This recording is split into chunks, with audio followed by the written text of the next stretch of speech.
Dear students, हमारा आज का टॉपिक है operational amplifier as a comparator and operational amplifier as a light switch.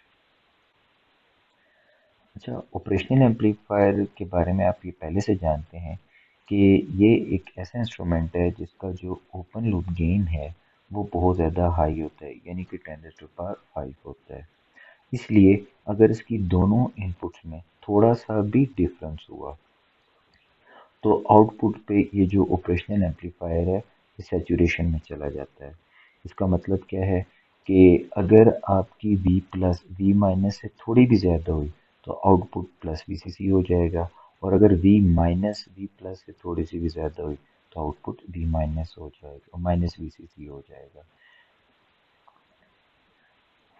इस बात को हम ऐसे कह सकते हैं कि यानी कि अगर आपका V प्लस V माइनस से ज़्यादा हुआ, मतलब कि आपकी जो नॉन इन्वर्टिंग इनपुट है अगर इन्वर्टिंग से ज़्यादा हो तो आउटपुट आपकी प्लस VCC हो जाएगी, और अगर आपकी जो इन्वर्टिंग इनपुट है वो नॉन इन्वर्टिंग से ज़्यादा हो, मतलब V माइनस V प्लस से ज़्यादा हो, तो आपकी जो आउटपुट है वो माइनस VCC हो जाएगी।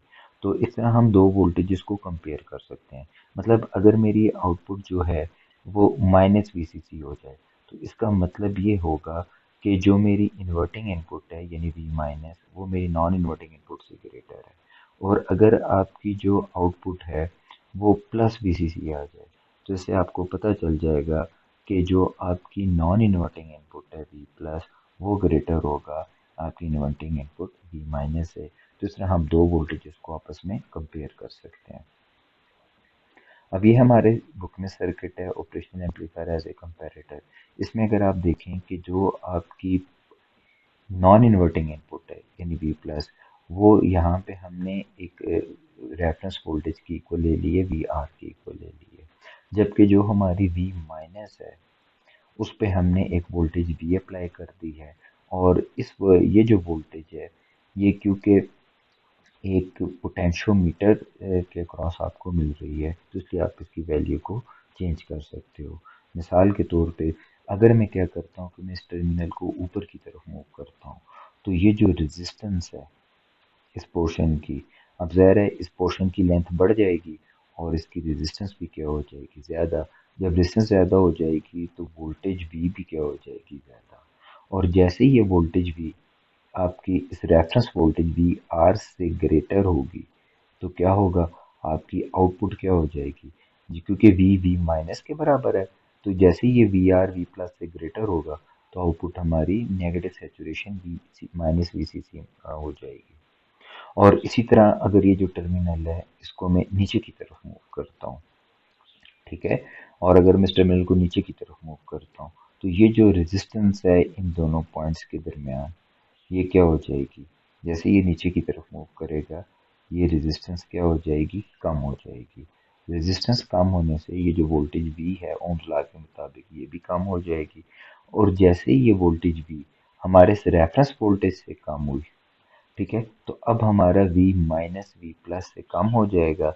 अब क्योंकि V प्लस ज़्यादा हो जाएगा तो आपकी जो आउटपुट है वो प्लस VCC हो जाएगी। तो हम इस तरह से क्या कर सकते हैं कि वोल्टेजेस को कंपेयर कर सकते हैं कि हमें कैसे पता चलेगा कि अब ये जो मेरी वोल्टेज V है वो VR से कम है या ज़्यादा है। जैसे ही आपकी जो आउटपुट है वो माइनस VCC हो जाए तो इसका मतलब है कि V जो है वो ग्रेटर है VR से, और अगर आपकी जो आउटपुट है वो प्लस VCC हो जाए तो इसका मतलब है कि V लेस देन है हमारी रेफरेंस वोल्टेज से। तो इस तरह हम इस वोल्टेज को कंपेयर कर सकेंगे। नेक्स्ट स्टूडेंट्स, हम देखते हैं कि हम कैसे कंपेरेटर को एज ए नाइट स्विच के तौर पे यूज़ कर सकते हैं। अब नाइट स्विच होता क्या है?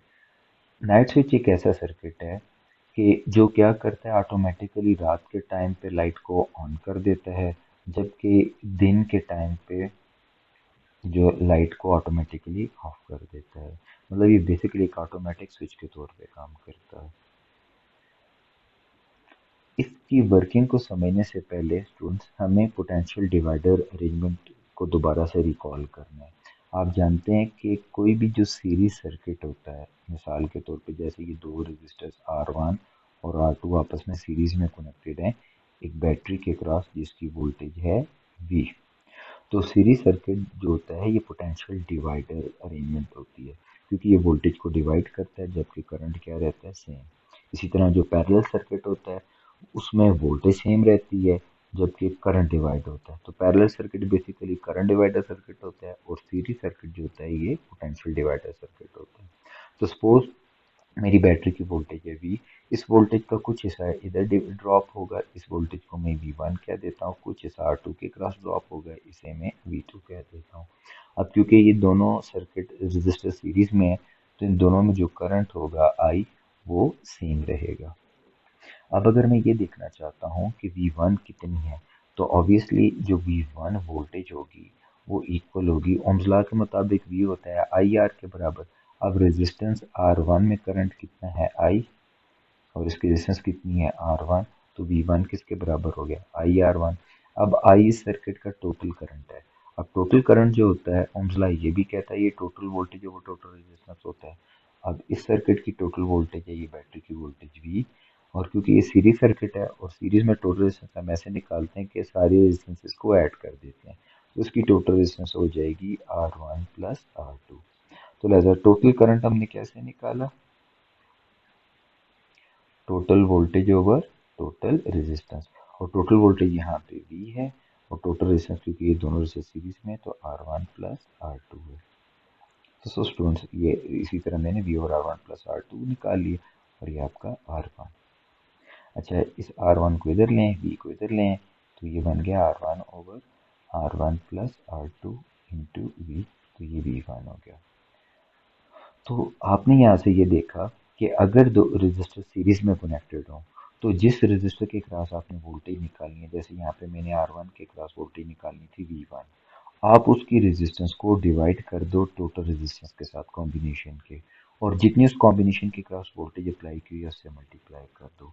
मीन्स के अगर मैंने किसी रजिस्टर X के क्रॉस वोल्टेज Vx निकालनी है तो उसकी रेजिस्टेंस जो होगी Rx उसको मैं डिवाइड कर दूंगा total resistance of the combination multiply by total voltage across the combination. इसी तरह अगर मैं कहूँ कि ये V2 निकालो तो V2 सिंपली मैं कैसे निकालूंगा, V2 इक्वल हो जाएगा इसकी resistance R2 divided by total resistance of the combination जो कि कितनी है सीरीज में ऐड हो जाती है R1 प्लस R2, और जो टोटल वोल्टेज आपने अप्लाई की हुई है कॉम्बिनेशन के क्रॉस भी, तो इस तरह हम ये निकाल सकते हैं। तो ये फार्मूला जहन में रखिएगा, आगे मैं इसे डायरेक्टली यूज़ करूँगा कि आपने जिस रेजिस्टर के क्रॉस वोल्टेज निकालनी है सीरीज कॉम्बिनेशन में, आप क्या करो उसकी रेजिस्टेंस को उस कॉम्बिनेशन की टोटल रेजिस्टेंस से डिवाइड कर दो और मल्टीप्लाई कर दो टोटल वोल्टेज जो आपने कॉम्बिनेशन के क्रॉस सीरीज कॉम्बिनेशन के क्रॉस अप्लाई की हुई है। तो इस तरह से एक रेजिस्टर के क्रॉस वोल्टेज निकल आएगी। अब सर्किट डायग्राम, ये जो comparator as a light switch है इसमें बेसिकली हम यूज़ करते हैं दो पोटेंशियल डिवाइडर अरेंजमेंट। मतलब कि ये मेरी प्लस VCC है, लेट्स सपोज वोल्टेज है, और ये दो रेजिस्टर्स आपस में सीरीज में कनेक्टेड है। एक रेजिस्टर को मैं कह देता हूँ R1, एक रेजिस्टर को मैं कह देता हूँ R2, तो ये एक पोटेंशियल डिवाइडर अरेंजमेंट बन गई। इसी तरह मैं एक और पोटेंशियल डिवाइडर अरेंजमेंट ले लेता हूँ, एक ये रेजिस्टर है, इसको मैं बॉक्स की सूरत में सॉरी ड्रॉ कर देता हूँ, एक ये रेजिस्टर है, इस रेजिस्टर को कहते हैं LDR यानी कि लाइट डिपेंडेंट रेजिस्टर। ये है तो रेजिस्टर ही पर ये ऐसा रेजिस्टर है कि जो लाइट के साथ चेंज होता है। मतलब LDR क्या करता है स्टूडेंट्स कि जब इस पे लाइट पड़ती है तो इसकी रेजिस्टेंस कम हो जाती है, और जब लाइट नहीं पड़ती मतलब जब अंधेरा होता है तो इसकी रेजिस्टेंस ज़्यादा हो जाती है। तो और एक ये मैं रजिस्टर ले लेता हूँ, एक इसके साथ एक और सीरीज में रजिस्टर ले लेता हूँ R3। तो बेसिकली ये दो वोल्टेज या पोटेंशियल डिवाइडर सर्किट्स हैं। एक सर्किट में R1 और R2 सीरीज में कनेक्टेड है, एक में LDR जिसकी रेजिस्टेंस को हम RL ले लेते हैं, RL और R3 आपस में सीरीज में कनेक्टेड है। अब आप एक इन दोनों के दरमियान से आउटपुट ले लो, और एक आप इन दोनों के दरम्यान से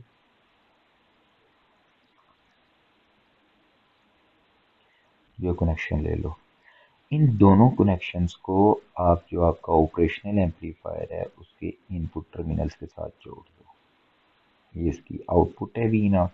और ये जो ऊपर वाला कनेक्शन है इसको आप वी माइनस के साथ कनेक्ट कर दो, यानी इन्वर्टिंग इनपुट बना दो। और जो नीचे वाला कनेक्शन है इसे वी प्लस के साथ कनेक्ट, यानी कि आप इसको इन्वर्टिंग इनपुट के साथ नॉन इन्वर्टिंग इनपुट के साथ कनेक्ट कर दो, यानी वी प्लस के साथ कनेक्ट कर दो। अब इसकी सैचुरेशन वोल्टेज प्लस वीसीसी और माइनस वीसीसी होगा। अच्छा, तो लिहाजा आपने क्या किया कि ये जो वी माइनस है, सॉरी ये वी प्लस था, वी माइनस है, आपने यहाँ पे ये जो वोल्टेज अप्लाई की हुई है, ये जो वोल्टेज आपने अप्लाई की हुई है, ये वी माइनस, ये बेसिकली इसको मैं वी, ये जो वी माइनस है इसको मैं वी डैश कह देता हूँ। और ये जो वोल्टेज आपने अप्लाई की हुई है ये वी प्लस है आपकी, और ये मेरे पास हो जाएगी, इसको मैं वी आर कह देता हूँ। अब क्योंकि अगर आप देखें तो ये जो वी प्लस है वी आर है, ये तो इस पॉइंट पे आपने वोल्टेज अप्लाई की है, ये तो वोल्टेज है आर टू के क्रॉस। अगर यहाँ से ग्राउंड तक देखें तो ये तो आर टू के क्रॉस वोल्टेज है। इट मीन्स कि वी आर जो है ये आपके पास है R2 के, इस R2 के क्रॉस वोल्टेज। और ये R2 और R, ये अगर आप देखें पोटेंशियल डिवाइडर जो अरेंजमेंट है इसमें एक R1 सर्किट है, एक R1 रजिस्टर है और एक R2 है।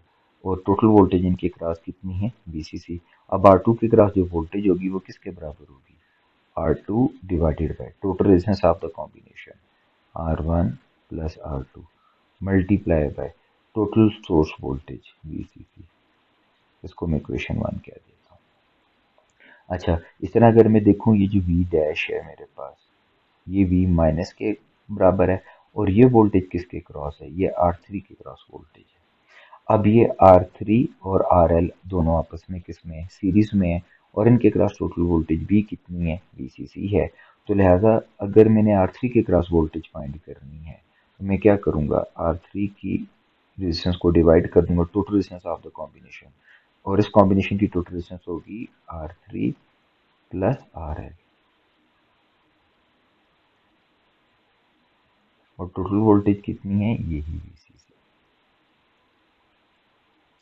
और ये आपके पास R3 की क्रॉस वोल्टेज या V डैश होगी, और इसको हम कह देते हैं इक्वेशन 2। तो सो ये आपने दो इक्वेशन निकाली, इक्वेशन 1 भी निकाली और इक्वेशन 2 भी निकाली। तो सो स्टूडेंट्स, आपने देखा पिछली स्लाइड में कि ये आपका ऑपरेशनल एम्पलीफायर है। R2 के क्रॉस जो वोल्टेज, जैसे आप रेफरेंस वोल्टेज ले रहे हो, और रेफरेंस वोल्टेज किसके बराबर होगी, R2 divided by R1 plus R2, और टोटल वोल्टेज VCC, यानी कि ये आपने ले लिया। अब ये भी याद रखिएगा क्योंकि R1 और R2 कांस्टेंट हैं, फिक्स्ड हैं, ये लाइट पे डिपेंड नहीं करते, तो लिहाजा इनकी वैल्यूज जब चेंज नहीं होंगी तो VR भी क्या रहेगी, फिक्स रहेगी, ये भी चेंज नहीं होगी। जबकि जो V डैश है ये बेसिकली R3 के क्रॉस वोल्टेज है, और ये डिवाइड हो रही है वोल्टेज R3 और RL के दरमियान। तो लिहाजा V डैश में कैसे लिखूंगा, R3 divided by RL plus R3 into total voltage, इनके क्रॉस भी कितनी है, VCC। लेकिन क्योंकि RL की वैल्यू जो है वो चेंज होगी, तो जैसे ही RL की वैल्यू चेंज होगी तो V डैश भी चेंज होता रहेगा, ये वेरिएबल होगी, ये फिक्स नहीं है। और दूसरा ये भी ध्यान में रखें कि V डैश आपका जो है इन्वर्टिंग वोल्टेज है, यानी ये V माइनस है, और जबकि वी आर जो है ये आपका पॉजिटिव टर्मिनल पे आपने अप्लाई की हुई है, यानी ये V प्लस के तौर पे एक्ट कर रही है। तो सो स्टूडेंट्स, आपने यहाँ से ये भी ध्यान में रखना है कि वी आर एक्चुअली आपकी यहाँ पे नॉन इन्वर्टिंग इनपुट वोल्टेज है, V प्लस है, और V डैश आपकी जो है, क्योंकि आपने नेगेटिव टर्मिनल पे अप्लाई की हुई है, ये V माइनस या इन्वर्टिंग इनपुट वोल्टेज है। अच्छा, अब होता क्या है स्टूडेंट्स, दिन के टाइम पे ये काम आप कैसे करते हैं, दिन के टाइम पे क्या होता है कि दिन के टाइम पे ऑब्वियसली जब लाइट पड़ती है, तो जैसे कि मैंने अभी आपको कहा कि दिन के टाइम पे जब लाइट पड़ेगी तो उसकी डिस्टेंस क्या हो जाएगी, कम हो जाएगी, ठीक है।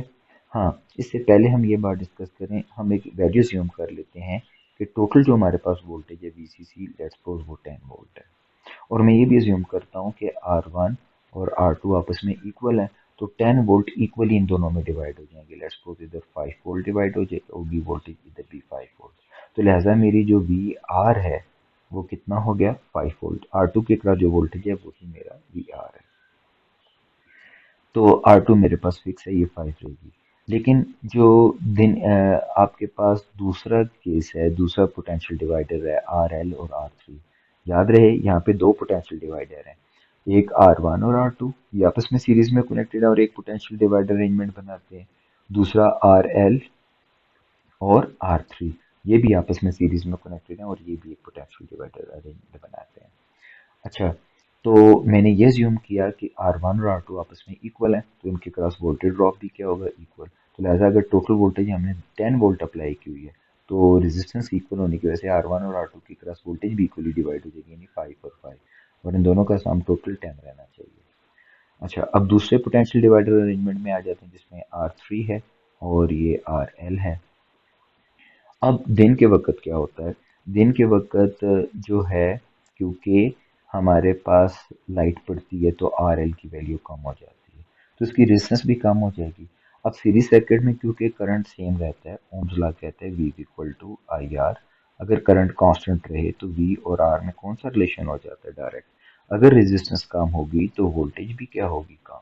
तो दिन के वक़्त क्योंकि आरएल की वैल्यू कम होती है तो वोल्टेज कम होगी। सपोज मैं कहता हूँ कि इसके क्रॉस जो है वो 2 वोल्ट ड्रॉप होता है, लेकिन R3 के क्रॉस फिर ज़्यादा होगी और ये हो जाएगा 8 वोल्ट, क्योंकि 8 plus 2 total voltage source voltage के बराबर आनी चाहिए। यानी 10 वोल्ट में से, क्योंकि रेजिस्टेंस कम हो जाती है दिन के वक्त आरएल की, तो इसके क्रॉस वोल्टेज कम ड्रॉप होगी और R3 के क्रॉस ज़्यादा ड्रॉप होगी। R3 मैंने 8 ले ली और ये ले ली 2। अब क्योंकि जो R3 है ये तो आपकी V डैश है, तो दिन के वक्त क्या है कि V डैश 8 वोल्ट है, जबकि वी आर आपका कितना था, 5 वोल्ट। तो दिन के वक्त आर एल कम होने की वजह से क्या होगा, V डैश ग्रेटर होगी वी आर से। तो ये हम बात लिख सकते हैं कि V डैश ग्रेटर होगी वी आर से, आर एल क्या होगा, स्मॉल होगा। अब V डैश क्योंकि नेगेटिव टर्मिनल पे आपने अप्लाई की हुई है, ठीक है, तो दिन के वक्त क्या होगा कि V डैश या V माइनस ग्रेटर हो जाएगा V प्लस से। और जब V माइनस ग्रेटर हो जाए V प्लस से, तो आपकी जो आउटपुट होती है वो माइनस VCC हो जाती है, नेगेटिव सेचुरेशन में चला जाता है। तो इसके आगे हमने एक रिले स्विच कनेक्ट किया होता है, जो तब एनर्जाइज होती है जब उसे पॉजिटिव वोल्टेज मिले। तो अब जब हम उसे माइनस वीसीसी अप्लाई करेंगे तो वो एनर्जाइज नहीं होगी और स्विच को क्या रखेगी, ऑफ। तो इस तरह दिन के वक्त आपको स्विच क्या रहेगा, ऑफ रहेगा। अब हम देखते हैं कि रात के टाइम क्या होगा।